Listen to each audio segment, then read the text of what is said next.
আমি অলমোস্ট এটা বলতে চেয়েছিলাম যে সেরা দল সবসময় জেতে না।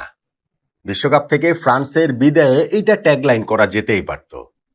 তো মাই গুডনেস, স্পেনের যেই পারফরমেন্স ফ্রান্সের বিপক্ষে, তারপরে এই কথা বলার কোনো উপায় নেই।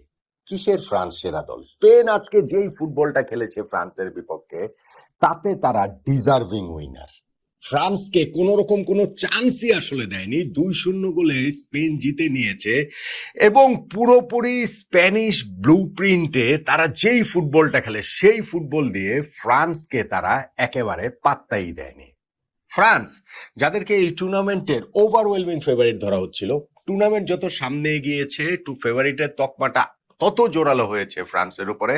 তাদের যে ফরওয়ার্ড লাইন, সেইটাকে ফ্রান্সের ফুটবল ইতিহাসেরই সর্বকালের সেরা কিনা সেটা নিয়েও তো বিস্তর আলোচনা কথাবার্তা হয়েছে।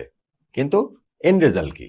এন্ড রেজাল্ট হচ্ছে গিয়ে সেমিফাইনালে হেরে তারা টুর্নামেন্ট থেকে বিদায় নিল। যেই ফ্রান্স 2018 বিশ্বকাপ চ্যাম্পিয়ন হয়েছিল, যেই ফ্রান্স 2022 বিশ্বকাপ ফাইনালে গিয়ে ওই রুদ্ধশ্বাস লড়াইয়ের পর আর্জেন্টিনার কাছে টাই ব্রেকারে গিয়ে হেরেছিল, সেই ফ্রান্স 2026 বিশ্বকাপের সেমিফাইনালে হেরে গেল স্পেনের কাছে। এবং সেইখানটাতে তাদেরকে দুর্ভাগা বলার কোনো উপায়ই নেই। যে ফ্রান্স এই ম্যাচটাতে হেরে গিয়েছে, কেননা তারা তাদের পক্ষে ভাগ্য ছিল না, রেফারিং ডিসিশন ছিল না, বার পোস্টে বল লেগেছে, এইগুলো আসলে বলার কোনো উপায় নেই, কেন স্পেন তাদেরকে কোনো চান্সই দেয়নি।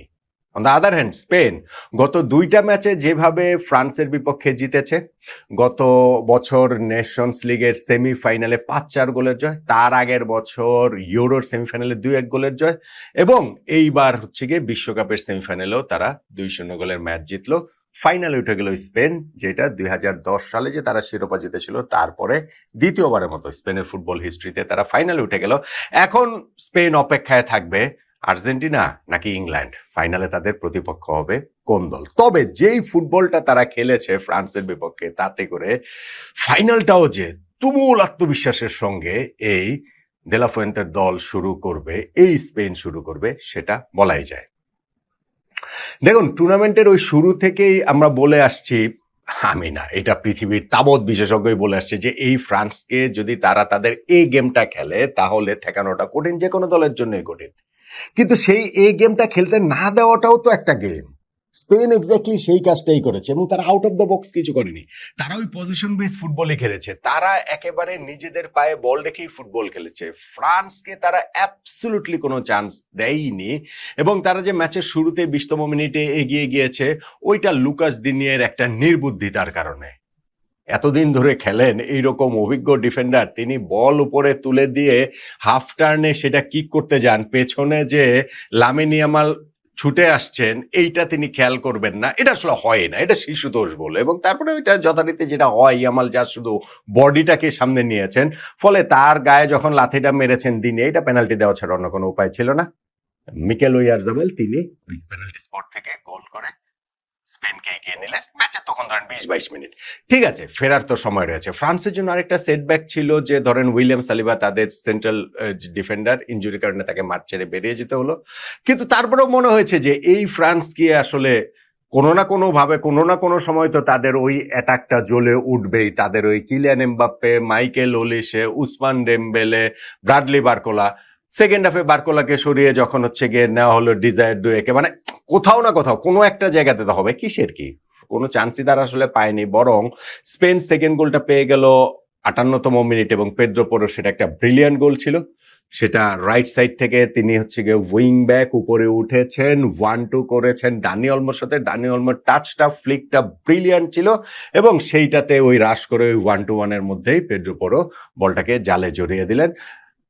তাও মনে হয়েছিল যে হাফ এন আওয়ার তো বাকি আছে, মানে কিছু না কিছু তো হবেই। গত ওয়ার্ল্ড কাপে হয়েছে না যে এইরকম ভাবেই ওয়ার্ল্ড কাপ ফাইনালটাতে, ইনফ্যাক্ট আর্জেন্টিনা ফ্রান্স ম্যাচে ফ্রান্স আসলে একেবারে আউটপ্লেডই ফ্রান্সকে করে দিয়েছিল, আর্জেন্টিনা 2 গোলে তারা এগিয়ে গিয়েছিল। কিন্তু তারপরে গিয়ে ওই যে কিলিয়ান এমবাপ্পের একটা ম্যাজিক, একটা ঝড়, ফ্রেঞ্চ ঝড়ে কিন্তু ম্যাচটাতে ফিরেছিল ফ্রান্স এবং তারপরে খেলাটা এক্সট্রা টাইমে তারা নিয়ে গিয়েছিল। কিন্তু আজকে তাদেরকে আসলে কোনো চান্সই স্পেন দেয়নি, অ্যাবসলিউটলি কোনো চান্স দেয়নি। ইনফ্যাক্ট ওই সেকেন্ড গোল হওয়ার পর তো লামিন ইয়ামাল আরো একবার বল জারে জড়িয়েছিলেন, যদি সেইটা স্ট্যান্ড করতো, মানে ওর অফসাইডের কারণে গোলটা বাতিল হয়েছে, স্ট্যান্ড করলে তো ম্যাচ তখনই শেষ।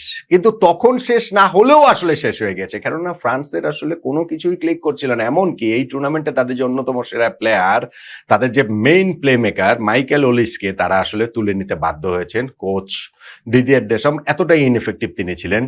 উসমান ডেম্বেলে কি কারণে খেলেছেন তিনিই জানেন। ওই যে লাস্ট সময় পর্যন্ত হচ্ছে গিয়ে তিনি ছিলেন, একটা শট আর কি মেরেছেন, যা মানে বারের মধ্যে শর্টস অন টার্গেটই হয়েছে, এর চেয়ে বেশি কিছু হয়নি।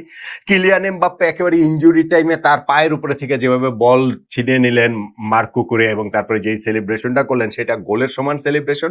আসলে ফ্রান্সের এই পুরো টিমটাই আজকে কোনোভাবেই ক্লিক করেনি। এবং আমরা যে বলছিলাম না যে ধরেন সর্বকালের সেরাইটা ফ্রান্সের অ্যাটাক কিনা, এখন তো ধরেন অলিভিয়ের জিরুও এদের চেয়ে ভালো।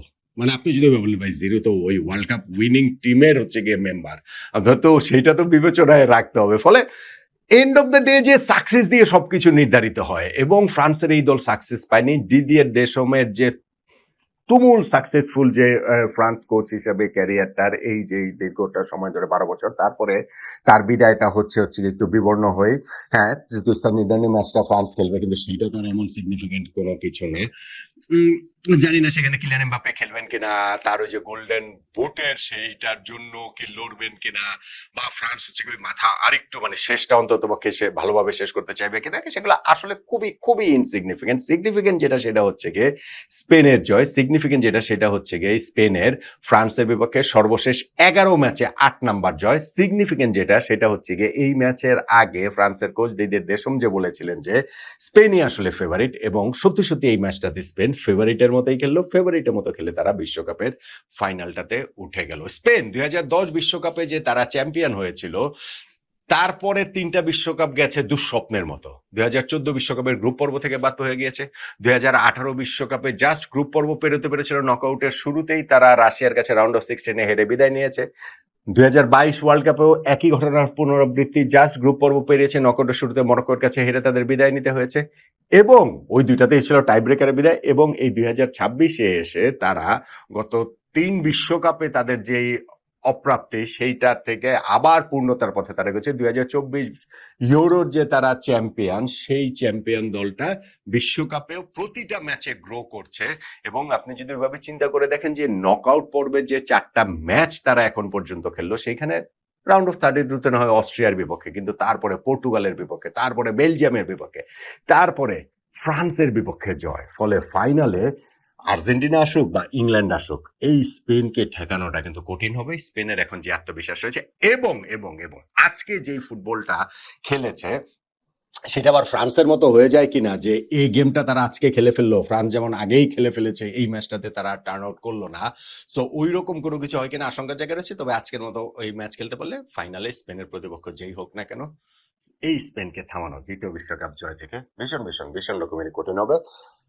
সেরা দল সবসময় শিরোপা জেতে না, বিশ্বকাপ জিতে না, এই ফ্রান্স সম্পর্কে ওই ট্যাগলাইনটা আসলে দেয়া যাচ্ছে না, কেননা আজকের ম্যাচটাতে তারা মোটেই সেরা দল ছিল না, এবং স্পেন তাদের মতো করে খেলেই ফ্রান্সের সম্ভাবনাটা শেষ করে দিয়েছে, উঠে গেছে বিশ্বকাপ ফাইনালে। এই স্পেনকে কে ঠেকাতে পারবে? আর্জেন্টিনা কিংবা ইংল্যান্ড, যেই দলে উঠুক না কেন ফাইনালে।